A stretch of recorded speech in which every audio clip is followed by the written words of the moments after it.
नमस्कार विद्यार्थी मित्रांनो, आज आपण पाहणार आहोत पशुधन पर्यवेक्षक म्हणजे लाईव्हस्टॉक सुपरवायझर एक्झाम 2026 डे 266 पदाकरिता परीक्षा जाहीर झालेली आहे। ही परीक्षा नेमकी कोणामार्फत घेतली जाणार आहे, कशी होणार आहे, ऑनलाईन होणार आहे की ऑफलाईन, आणि कधी होणार आहे, जाहिरात कधी प्रसिद्ध होणार आहे याविषयी आपण माहिती बघूया।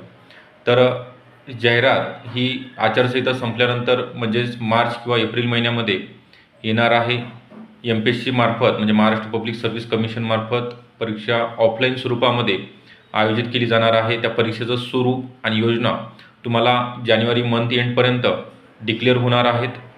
यामध्ये पूर्व मुख्य परीक्षा अशा स्वरूपाचं एक अंदाज, कारण तर आतापर्यंत ज्या गट ब असतील किंवा गट क च्या परीक्षा असतील दोन्ही प्री आणि मेन्स झालेल्या आहेत। तर आपली आता सरळ सेवेमधनं महाराष्ट्र पब्लिक सर्व्हिस कमिशनकडे एक्झाम गेली असल्याकारणाने अशा स्वरूपाचं असू शकतं, ते लवकरात लवकर तुम्हाला कळणारच आहे। त्या दृष्टीने तुम्हाला आता जागा डिक्लेअर झालेल्या आहेत, परीक्षा कोण घेणार आहे ते माहीत झालेलं आहे, निगेटिव्ह मार्किंगसुद्धा असणार आहे।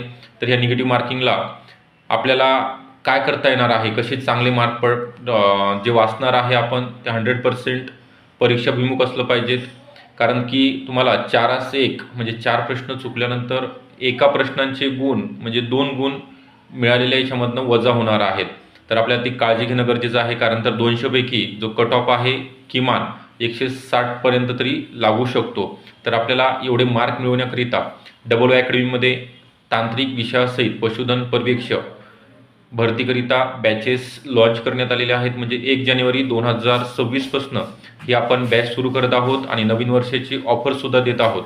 म्हणजे 2000 रुपयामध्ये तुम्हाला 6 मंथकरिता ही व्हॅलिडिटी असणार आहे।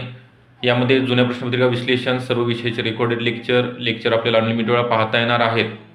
बॅच जॉईन करण्याकरिता खाली जो नंबर दिलेला आहे डिस्क्रिप्शन बॉक्समध्ये 83 29 588 625 या नंबरवरती तुम्हाला कॉल करायचा आहे आणि बॅचला जॉईन व्हायचं आहे। आपल्याला हा व्हिडिओ आवडला असेल नक्की लाईक करा, इन्स्टाला फॉलो करायचं आहे। ओके, धन्यवाद।